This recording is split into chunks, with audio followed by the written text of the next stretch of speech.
கம்ம கம்மனு அரைச்சு விட்ட சாம்பார் எப்படி செய்யுது வாங்க பார்க்கலாம்.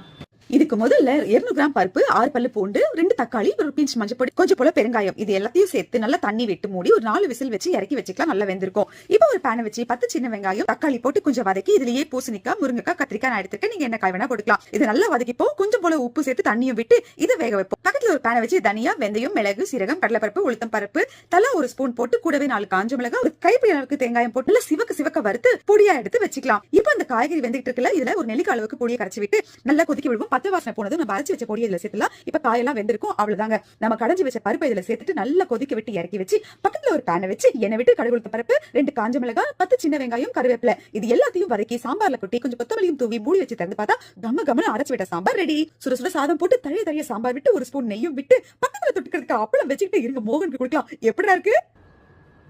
அது நிஜமாவே நல்லா இருக்குங்க. ட்ரை பண்ணி பாருங்க.